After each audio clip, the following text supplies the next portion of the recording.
Yes, guys, welcome back to another video here on the Andy #1 channel. Today is the 5th video in the Goalkeeping Week in Review series, where I'm joined by data scientist, football statistician, astrophysicist, Twitter extraordinaire, as I've mentioned a few times, John Harrison. John, in the week where we've seen 3 England games and also had a little bit of the lockdown rules relaxed, have you been able to play football? That's the big question. Not England yet. Have you been able to play football?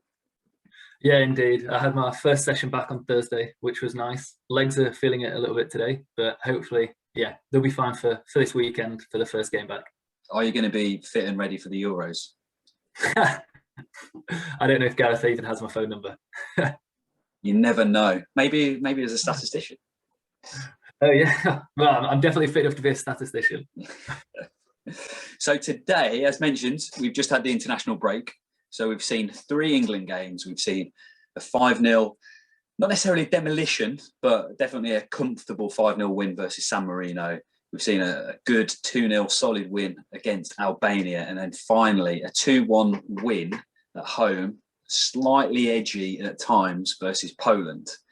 So just as a kind of, today, so we're talking about England goalkeepers, obviously, from that. Nick Pope got the nod. Jordan Pickford's injured. He's out for about 6 weeks, apparently with an abdominal injury. And then also Dean Henderson, Sam Johnstone were also in the squad, but played 0 minutes.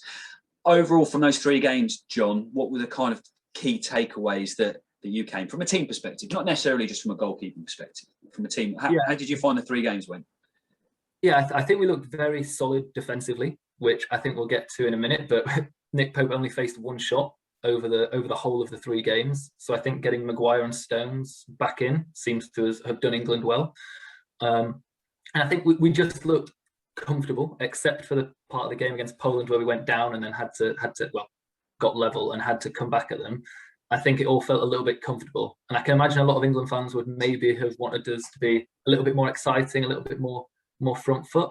But I don't know. They're still relatively weirdly a new team together, because Calvin Phillips hasn't played much. Foden actually hasn't played that much for England. So yeah, I think it's one of those. Hopefully there's more to come from this team from an England perspective. Yeah, Gary Lineker, following him on Twitter, he didn't quite use the term golden generation, but he was pretty much there, I think, in his analysis. He's holding high hopes for the Euros. And apparently we're favourites as well, which I can't believe for some reason. But do you think we've got a good chance? I'm not sure of this year. I think we probably have a better shot at the World Cup the year after than the Euros. But I think we're in and around it, just because other than Belgium, like France's team are looking towards, they're on the way out. They're better players. Obviously Mbappe's still there, but a lot of their better players are sort of on the way out. And then Spain's team, similarly, a lot of their best players have retired recently. So it feels like, other than Belgium, there's not much of the big teams left anymore in Europe like they used to be. So I think we've got a shout, but I'd take semi-finals now. Would you? Semi-finals again? Oh, it's just getting that so close, isn't it? Oh, yeah. I don't know. I don't think I could take it again. Right, so we're here to talk about goalkeeping. That's your speciality. 3 England goalkeepers: Nick Pope, Sam Johnstone, Dean Henderson. In terms of Gareth Southgate, definitely seemed to have been preferring Jordan Pickford prior to his injury. Now Nick Pope got the nod, played 90 minutes in the 3 games, and as mentioned, he was pretty quiet. Yeah, he didn't even really have many crosses to claim under pressure either. I think the 3 crosses he came for were all way over hit, so he wasn't even challenged for those. I think he maybe had to sweep up 2 through balls outside his area, but yeah, other than that, just faced the 1 shot, and sadly for Nick Pope, conceded, which meant his streak of 6 clean sheets in 6 games came to an end. Yeah, so that's 1 goal conceded in 7, and it, like I say, it was 1 shot faced, 1 shot, 1 goal conceded. So let's have a little chat about that goal. Now we'll talk about the pre-shot. Let's talk about the shot first, and then we'll talk about the distribution element prior, the pass, basically. But in terms of the shot, now it's a one-on-one. It seemed to be, for me, it was at an angle. It was just to Nick Pope's right, wasn't he? He was coming down the left-hand side. It was kind of that like awkward distance, really. Nick Pope made the decision to stay on his line. Then the strike was kind of in this shoulder area here, wasn't it? His hands weren't high, weren't low, couldn't get up. Decent strike, in it went. I mean, visually, I thought it didn't look great, but I don't know what else he could have done at that particular time in order to stop it. How did you see it? Yeah, no, very similarly, Andy. So yeah, like you say, that the through ball gets slipped in, and it seems like he's one-on-one for quite a while. Maguire's trying to get in and involve. And to be fair to Maguire, almost, if you look at the screenshots, almost does get across in time because Pope waits. But it's one of these where my model has it at about the distance between the ball and the centre of goal is about 13.3 yards, and my model suggests waiting on your line is optimum at 13.5 yards. So if we just looked at the numbers, Nick Pope's decision to wait gives him a 64% chance of making a save on an average shot, whereas a decision to engage would save the average 1v1 shot from that location after a through ball about 67% of the time. So it's very, very tight. Okay, potentially engaging would have given him a tiny benefit and maybe would have made him more likely to save it. But what I would want to say with that is this is all for the average Premier League goalkeeper that my model's built on. And I don't think Nick Pope's probably an average Premier League goalkeeper in terms of his speed off the line. He's a big lad, 6'6". I don't think he would be that quick. So potentially, I think it was a completely correct decision for him to wait, because I don't think he could have got close enough to the ball to actually affect it. And I actually think the main reason it went in is just because it was such a great strike and was hit so true. So yeah, like you said, it flew just over his left shoulder, and he tried to raise his body to get there, but he just couldn't get there in time. So I think, to be fair to the Polish player, it's a really good finish.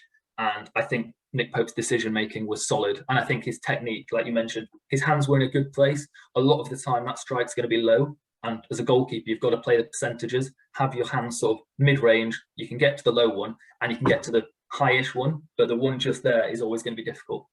And I think we've discussed it before, but I really like the way Pope just moves his body.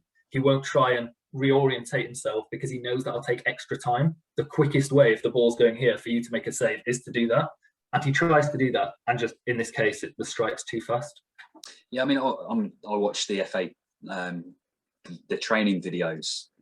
I love them. It really makes me want to go out and train. For some reason, just get someone to hit balls at me. But I mean, the last few that we've seen Nick Pope does, I mean, he generally seems to have quite a high set position anyway. Seems to be a goalkeeper who uses his feet effectively well. And then for those saves that are in around here, he seems to not necessarily want to use his hands so much. It's more about, like I say, he's 6'6". He's got a big frame. He wants to use it. And so he uses his chest a lot, like you say. And that seemed to be that general kind of the way he tried to make that save. His arm was there, his chest was across, but like I say, the strike was a little bit too powerful for him. Yeah, indeed. And I've seen a little bit of criticism about it, but I think it was the fastest way of him getting there. If he'd have tried to get like both hands there or tried to reorientate his body and step across and put his arms out, he would have probably then conceded that, because it would have taken longer for him to do that. And then he'd have got criticism for not just doing this. So I think it's one of those, it looks slightly odd, but I think the decision to wait was fine. And his technical execution was also fine. I think it was just one of those times. I don't know how often we've said that so far on these videos, but just one of those times where the strike was too good. So, I mean, Burnley this year. So, I mean, in those 3 games, he's basically had nothing to do from a shot-stopping perspective. So then looking at the Premier League season that he's having so far and over the last couple of seasons even, I mean, Burnley are struggling a little bit this year. They're in 15th. He's played majority, if not all the games. I think he's played 28 games. I mean, he hasn't kept that many clean sheets, but you'd expect from a team that are in 15th not to keep that many clean sheets. He's faced a lot of shots. He's made a lot of saves. How is he performing in comparison to, first of all, just the average Premier League goalkeeper, and then how is he performing in comparison to Jordan Pickford? Yeah, so I'm sure we'll put the graphic up on screen, but here is a graphic showing all of Nick Pope's Premier League seasons. And on the y-axis, on the vertical axis, is a rolling average of how many goals he saved more than the average goalkeeper. So this is, again, using the model we've talked about before on these videos, where you look at every shot's location, trajectory, the build-up that led to it, whereabouts it was going in the goal, its speed, and then you just look at historical shots that had similar trajectories, speeds, locations, and you can say, oh, 60% of them were saved, or whatever it may be. And if you just aggregate this over all the shots, you can then see how is the goalkeeper performing versus the average. And Nick Pope's graphic here is really interesting. So the green regions are where he's performing above average. So he's saving more shots than you would expect an average Premier League goalkeeper to. And the red regions, so the bits where it drops below the 0 line, are where he's conceding more. And interesting, in his debut season, he was unbelievable. Saved a lot more than average. And then he got this shoulder injury right at in the Europa League at the start of the next season. So he missed the whole season, which is why the line goes flat.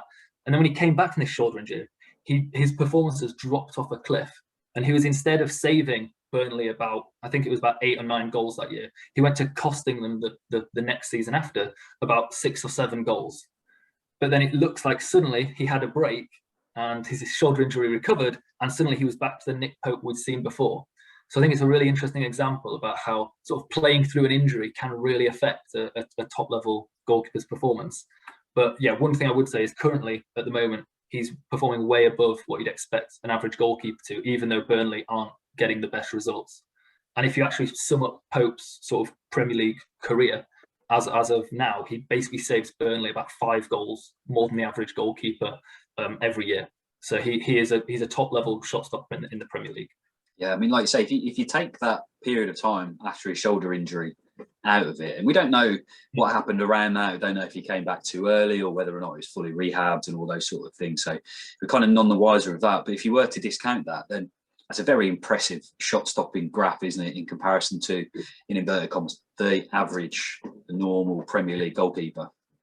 Yeah, indeed. And if we're talking about average, normal Premier League goalkeepers, Jordan Pickford's graphic, which we'll put up on the screen now, is basically exactly what you'd expect for that. So it's just fluctuating about the 0 average line. He'll have periods where he's conceding more, he'll have periods where he's saving more, but he'll always dip. Once he's gone up, he'll go back down, and once he's gone down, he'll come back up at some point. And yeah, you can see, if you, again, aggregate this over Pickford's Premier League career, he probably costs, rather than Pope was saving 5 goals a season for his team, Pickford probably cost them about half a goal. So basically nothing. He's basically, on average, Premier League level shot stopper. Nothing special, but he's not killing Everton every week, costing them loads of goals. And one thing I'd say about this one is, the interesting thing is Pickford is on a hot streak at the moment. As we've discussed on these videos, his performance against Liverpool and against Chelsea were really, really good. And that's why he's currently sat right at the end of the graphic, up in the green region. So it'll be interesting if when he does come back from injury, if he maintains that form he was in, or if he sort of drops back down. Okay, so from a shot stopping perspective, although over the past 3 games of 90 minutes per game, we can basically say that Nick Pope didn't have a lot to do, but over the Premier League seasons that he's played at, Nick Pope definitely seems the stronger of the 2. So moving on to the second part of that goal, which was actually the first part of the goal, which was the pass out to John Stones. Now the ball's come into Nick Pope, and he's played a ball first, I think it was first time, with his left foot. Yeah. Stones is coming back towards him, and he's played it to an area. Now I read a few things on there saying it was a misplaced pass, which I disagree with. I actually think that was a well-placed pass. I just think the quality of the pass was poor. The weight and the speed of the pass was poor. It seemed to be one of those little, more of a bobbler type thing, which then would have needed a touch to control it in any way. And then obviously John Stones hasn't done a good job there. I think it was his second or his third touch. He kind of, not sure what happened there really. I don't know. But he seemed to have lots of different options too. He could have turned out, pinged it down the line. He could have turned inside, given it to, I think, Calvin Phillips potentially. He could have gone back to Pope. I mean, he had loads of options there, but he chose none of them. I do think that if it hadn't have led to the goal, then there wouldn't have been any emphasis on Pope's involvement within this. But because it did, then there's obviously criticism that comes with that, which I think personally is ish justified. But I think you think the opposite, or you think slightly differently to me, I think there. Well, yeah, I can see why. I believe it was an underhit pass. My only justification for being, I guess, more, you're obviously sympathetic to Pope and you're sort of half on Pope's side. I guess I'm like whatever 90% on Pope's side, just because I feel, yeah, it was an underhit pass. But when Stones received it, he was under no pressure. So we're going to talk about my model anyway, but my distribution model basically relies on when the goal, like after the goalkeeper plays it, does your team result in having possession under no pressure? And if so, tick, that is a successful pass. So often I see goalkeepers under-hit passes to their centre-back who are then under pressure, and then they lose the ball like Stones did, and it costs a goal, a shot, whatever. I would then classify that as a poor pass in the model and just in my opinion. But with Nick Pope, I think he gets away with it because Stones is in so much room and he has acres of room that even though his pass is under hit and bobbly, like you said, Stones takes a touch and then he is still under no pressure. So my model gives that a tick as a good pass. But then Stones' next 2 touches, he dwells on it, like you say, and then he gets it nicked off him. So yeah, while I would agree that it isn't the perfect pass from Pope, and if Pope's pass is better, maybe Stones does turn out and make a better decision. But I also think from what we saw, you can't guarantee that. If Pope's pass was better, does Stones still take an extra 2 touches and lose it? Maybe. So that's So that's basically the reasoning that I have that I'm sympathetic with Pope is after watching lots and lots of short range distribution for goalkeepers, when I built my distribution model, I came up with it's a good pass if your team receives it under no pressure. And if their defender then decides to go back into pressure, that's on the defender, not on the goalkeeper. Now, talking about Pope and in comparison to Pickford, one of the things that is always thrown in Pickford's corner as a massive positive for him is his distribution. And we've seen that in the Pickford video. If anyone hasn't seen that, make sure you click the link and go watch that video. How big is that difference then between that, and how good is Jordan Pickford? We can have a look at this in a few ways, but I think firstly a good graphic to pop up is just Jordan Pickford, his last 4 games for England. So he played against Belgium twice, Iceland once, and Denmark once, and all of the passes he received under pressure. So this is where you get a pass back and there's a player directly running at you as the ball's travelling towards you. So you're going to have to make a decision, whether that's take a touch, then clear it, hit it first time, whatever. So that happened 32 times in the 4 games. England used Pickford to sort of get out of pressure or when they were under pressure. And you can see from the graphic that the white points represent points where Pickford's pass beat the pressure, and England, it was a completed pass. England instantly got it under no pressure. He's absolutely nailed it, basically. He's relinquished the pressure. The yellow points represent passes where he hasn't completed them, but actually we've then gained it under no pressure. And you'll notice the yellow points tend to be near the wings, and they're basically passes where he's clipped it into a fullback who's under pressure, had to head it out for a throw-in. And obviously that's a great result for England because we were under pressure at the back. If Pickford can clear it so much so that their opposition fullback has to just head it out for a throw-in, that's brilliant for us because we can calm everything down, take the throw-in, play from there. But the red points and the red passes are ones where he's given it straight to the opposition. So that potentially, it's not the end of the world if that's right up their end. Like if he boots it to the keeper, that's fine. But if you end up clipping it short and in your own half into them, actually, there's a good probability they might then score, and it's not the best clearance. So if we look at Pickford's graphic, you'll see, other than a few red points, which are basically him kicking out of play in our own half, it's all really tidy. There's lots of yellow and lots of white in our half. And then as we progress into their half, there is also a decent amount of white and yellow. And there's a few red points just inside their half. I think there's 5 of them, but it's nothing major really. Passing back to Pickford under pressure, he will get you out of the pressure. You can see from the graphic, 75% of the time, the pass will basically not result in the opposition being more likely to score than England. So obviously, when the goalkeeper's got the ball under pressure, the opposition are going to be more likely to score than England because they could nick it off him. But then after Pickford's passes, 75% of the time, actually England are now the team on top. And if we flick up Pope's graphic and compare that to Pope, so he faced in his sort of 7 games for England now, but sort of 6 in terms of 90 minutes. He faced a very similar amount of passes under pressure, 33. So basically, we're always going to pass back to our goalkeeper regardless of who it is. That's what those numbers sort of showed me.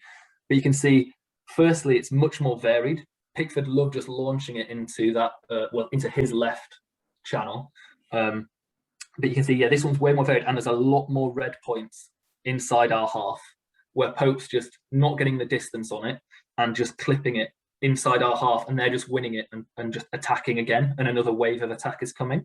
And then there's that sort of horrible one right in front of our box, just on our D, which he did against I think it was either Poland or Albania, but that was this time where he ended up scuffing it. I think it was against Albania, to their player on the edge of the box, but then luckily the player shot over. So yeah, you can see, and then from the headline statistic from there is that only about 50% of the time when Pope gets a back pass under pressure does the resulting play basically mean that the opposition aren't more likely to score than England. So yeah, there is a big disparity there when we're trying to play out under pressure. And I think we'll talk about this in a minute, but it's hard to quantify how important that is. So I sort of extrapolated these sort of pass diagrams up to a whole tournament. If we pick Pickford versus picking Pope and we pass back to them under pressure, the same sort of amount and the same sort of regularity that we have in the last few qualifiers, it would basically result in Nick Pope would give away the ball 10 times more than, so that's just like, let's say Jordan gives it away 6 times, Nick Pope will give it away 16 times. So it's whether giving those extra 16 chances potentially to the opposition, is that worth the fact we know Pickford is an average shot stopper. He has peaks of highs and lows, but he is fundamentally average, whereas Pope is a sort of saves you 5 goals a year above average man. And yeah, that's the big question for Southgate. Yeah, I mean, like you mentioned it there just in the 2 graphics, but what was really obvious just from looking at the clustering there is how Jordan Pickford clearly likes just to get the ball onto his left foot and how good that left foot is. Whereas I was quite surprised actually looking at that and seeing how spread, and it is kind of equally spread actually, that Nick Pope's is. He does it looks like he kicks longer out, which potentially is on his right hand side, or out that way, so through that way. But generally it is pretty spread. But like you say, there are a lot more reds within our own half, which obviously brings a lot more danger to that. Now, that question though that you've asked there in terms of, well, great distributor versus average shot stopper versus average distributor and great shot stopper seems to be the question that Gareth Southgate has to answer here. Now, one thing that we kind of half touched on before we started recording this is that we've always seemed to have, as a nation, a number one, apart from when you go back to potentially Shilton and Clements. After that, it's been very much number one. When you go to clubs, it's very much number one. You might not necessarily have that so much now with Man United, with Henderson, who's in the squad, and De Gea, but still De Gea is really number one, and Henderson's playing is understudy to that. How much weight is there in actually having 2 goalkeepers that you're going to play at different times, dependent on who the opposition is?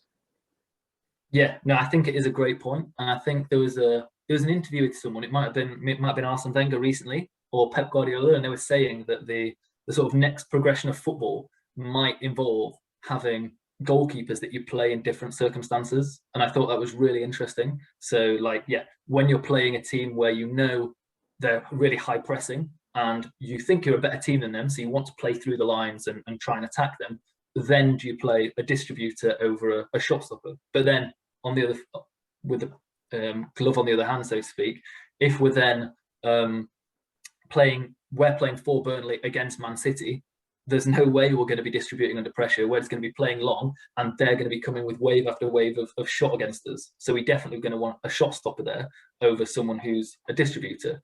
So I think it is interesting. It'll be funny to see and exciting to see if in the next 5-10 years, clubs start moving towards playing different goalkeepers against different opposition, depending on the opposition's strength. Yeah, I mean, we kind of half saw it with Holland and the penalty shootout, whether or not that was supposed to be supposedly a mental kind of trying to get an upper hand from there, or whether or not it was actually a better penalty stopper that was coming on. I mean, what I'm taking here from the England games is that Gareth Southgate has a way that he wants to play, and that style of play is going to be no matter who the opposition is. So whether or not we're playing, I was going to say Germany, but they lost to North Macedonia? North Macedonia, yeah. Maybe not Germany, but I don't know. Your likes of Brazil and Holland, those top teams from there, England are going to play the same way that they're trying to play against San Marino, Albania and Poland. So if Jordan Pickford's fit, that says to me that Jordan Pickford's going to play. Yeah, no, and I would also agree, not necessarily with the decision, but with that is what I think Southgate will do. because yeah, at the Euros, not the Euros, at the World Cup 2018, and I believe probably at the Euros when they finally come around, England played more back passes to their goalkeeper under pressure than any other nation at that World Cup. We knew we had Pickford, so we just used him. But after seeing Pope play these 3 games, it was interesting to see we also used Pope. So it feels like something that Gareth definitely needs from his goalkeeper. So yeah, it's just going to be how much weight does he put on that. And I guess as long as Pickford plays well for England, he'll keep the shirt, because he's played as an above average shot stopper for England so far. He's not cost them a goal, and he's made some great saves, especially in the World Cup run, and actually also in the UEFA Nations League run. He also made some great saves and didn't really cost us any goals. So I think it's one of those, as long as his shot stopping for England stays in one of his green high bits and doesn't drop down to one of his red low bits, I think he's probably got the shirt. So yeah, that kind of begs the question that if he doesn't get fit, then should Nick Pope be number 1? But maybe that's a new video later on down the line, closer to the time, depending on how Jordan Pickford is. I mean, I'm a big fan of Nick Pope. I really like him. But I do think Jordan Pickford, due to the way that we're playing and, like I say, strengths. Thank you very much for today. Insightful, as always. Great chat. If you're not following John on Twitter, make sure that you do.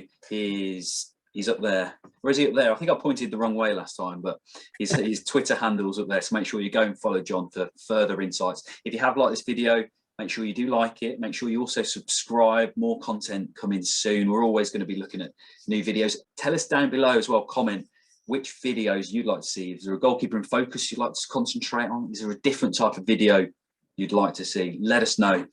Thanks for watching. See you all soon.